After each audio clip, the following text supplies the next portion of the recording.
వాస్తవంగా గుండె పగిలిన సందర్భంలోనే ఉన్నాము. భారతదేశంలో మానవ హక్కుల ఉల్లంఘన యథేచ్ఛగా జరుగుతూ ఉంది. మానవత్వం సంక్షోభంలో పడిపోయిన సందర్భంలో ఉన్నాం. రాజ్యాంగం, జీవించే హక్కు పూర్తిగా విధ్వంసం కాబడుతున్న సందర్భంలో ఇక్కడ సమావేశమైన సందర్భం ఇది. మనం ఎన్కౌంటర్లని ఇంతవరకు అనేవాళ్ళం, కానీ ఇవి ఎన్కౌంటర్లు కాదు, ఏకపక్ష దాడులు. అటువైపు నుంచి మరో తూటాకు అవకాశం లేకుండా చంపుతున్న సందర్భంలో వేదనాభరితమైన నేపథ్యంలో ఇక్కడ ఉన్నాం. కానీ అధ్యక్షులు సాంబమూర్తి గుండెకోట అమరత్వం, ఆ ఘటన ఏమాత్రం గుండె కోత కాదు. ఇది గుండె నిబ్బరం చేసుకోవాల్సిన సందర్భంలో మనం ఉన్నాం. బహుశా ఆ లక్ష్యంతో, ఉద్దేశంతో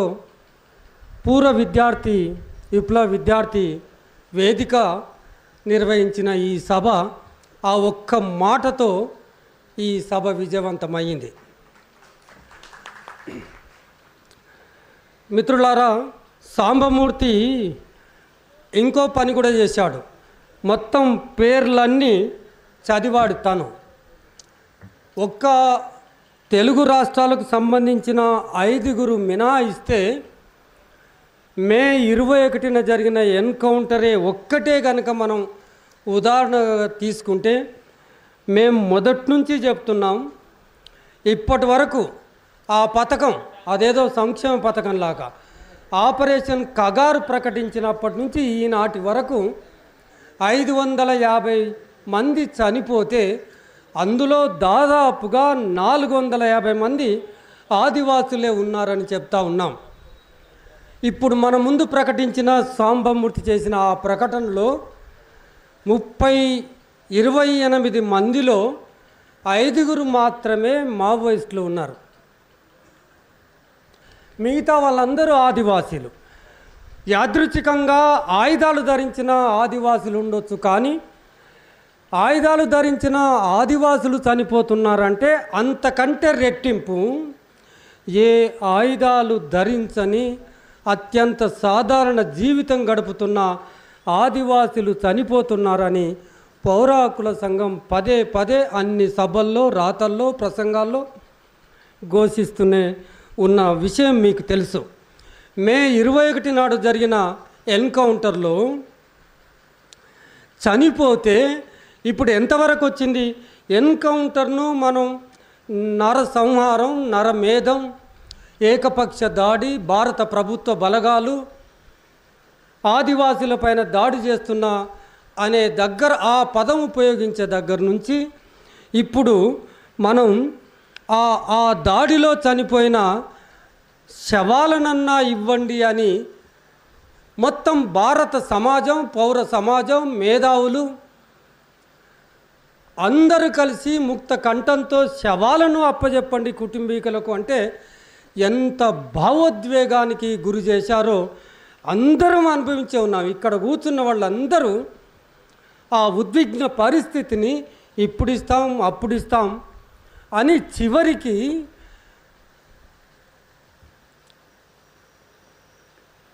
మతోన్మాదం అధికారమయ్యి అధికారాన్ని అడ్డు పెట్టుకొని ఫాసిస్ట్గా మారి చంపేసిన శవాలకు కూడా హక్కులు ఉంటాయని మనం చెబుతూనే ఉన్నాం.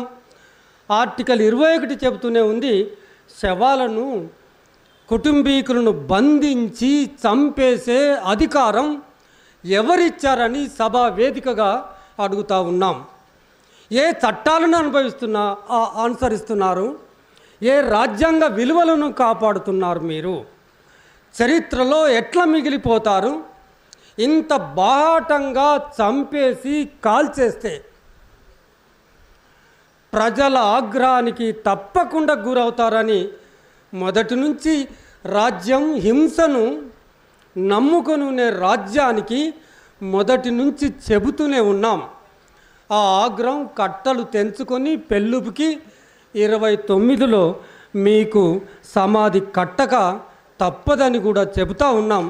పౌరాకుల సంఘంగా హింసను ప్రయోగించేది మొట్టమొదటిసారి రాజ్యమనే చెబుతూ ఉన్నాం.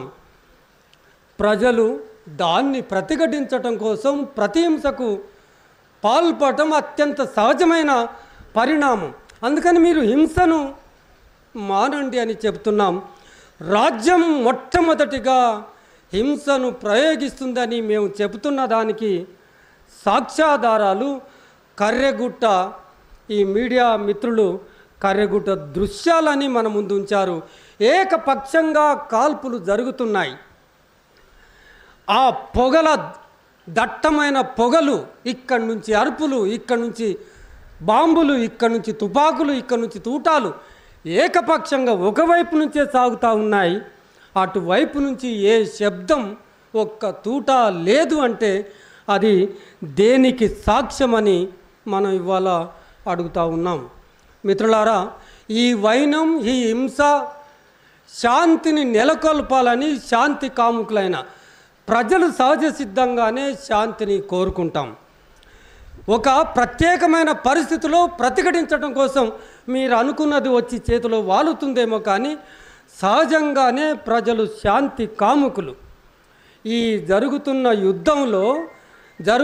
యుద్ధంలో ఏ యుద్ధంలోనైనా సరే టైం లేదు కనుక చరిత్రలో కనుక తొంగి చూస్తే యుద్ధము 2 వర్గాల మధ్యలో యుద్ధం జరుగుతున్నప్పుడు అది ఉత్కృష్ట స్థాయికి చేరుకున్నప్పుడు కొద్దిగా ఆపి చర్చలు మాట్లాడుకోవటం అనేది అత్యంత సహజమైన ప్రక్రియ.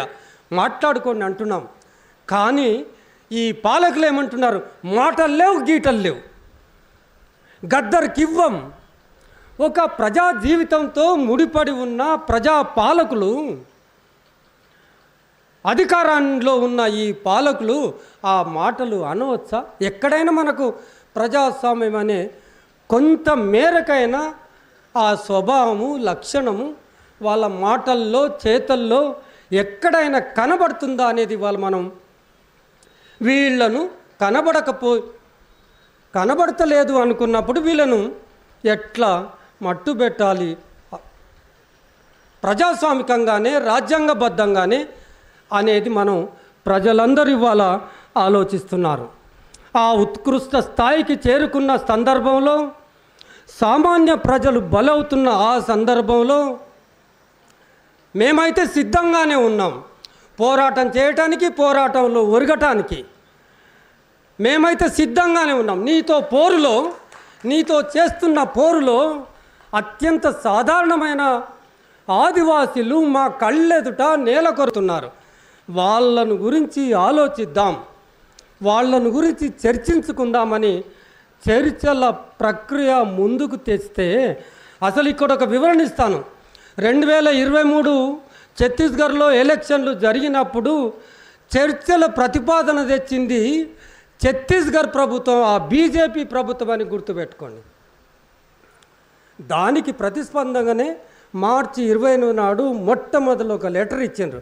దానికి స్పందన లేకపోతే ప్రజల్లో ఎండగట్టడం కోసం వరుస పెట్టి 5 సార్లు ఉత్తరాల మీద ఉత్తరాలు రాస్తే ఇప్పటి వరకు స్పందన లేకపోగా మీరు బలహీనపడ్డారు, మీకు పునాదులు కోల్పోయినరు అని ఒక అపవాదును మోపి ప్రతిగా ఓ చర్చలకు దిగి, అందుకని మేము చర్చలకు రామంటున్నారు.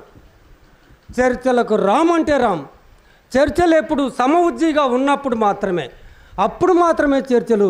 మీరు బలహీనపడి ఉన్నారు కనుక చర్చలు లేవంటున్నాము. ఒక్క వివరణ ఇచ్చిన తర్వాత ముగిస్తాను. చర్చలు ఎందుకు కావాలని వాళ్ళు ఎందుకు కోరుకుంటున్నారో, కానీ మన విశ్లేషణ ప్రకారంగా చర్చలు ఎందుకు జరగాలి అంటే, అందుకని ఆదివాసీల మారణ హోమాన్ని ఆపటం కోసం. ఎక్కడైతే పదే చెప్తూనే ఉన్నాం, ఆ ఇనుప బూట్లు తొడిగిన ఆకులాకుల అంగీలు వేసుకున్న ఆ దుర్మార్గపు కర్కశమైన పోలీసులు, హృదయంలోని పోలీసులు ఎక్కడైతే ఉంటారో అక్కడ మొట్టమొదలు బలయ్యేది మహిళ అని చెబుతూనే ఉన్నాం. మిత్రులారా, అసంఖ్యాకమైన అత్యాచారాలు జరుగుతూ ఉన్నాయి. ఎవరికి చెప్పుకోవాలి? చాలాసార్లు చెప్పాను నేను. ఆ విషయాలను ఎవరికి మనవి చేసుకోవాలి? ఏ అధికారి అందుబాటులో ఉన్నాడు, ఏ పాలకుడు అందుబాటులో ఉన్నాడు? వాళ్లకు పొద్దున్న లేచి అడవితో వాళ్ళ జీవితం ముడిపడి ఉంటుంది కదా. మనలాగా బాత్రూములు ఉంటాయా? పొద్దున్న లేచి కాలకృత్యాలకు అడవికే పోవాలి, పండ్లు పలహారాలు తెచ్చుకొని తినడానికి అడవికే పోవాలి, వంట చేసుకోవాలంటే కట్టెలు తెచ్చుకోవడానికి అడవికే పోవాలి. ఈ పనులన్నీ మహిళ కదా చేసేది. ప్రపంచంలో ఏ మూల ఏ క్షణం ఏం జరుగుతుందో వేగంగా తెలుసుకోవడానికి తొలి వెలుగు వాట్సాప్ ఛానల్ని ఫాలో చేయండి.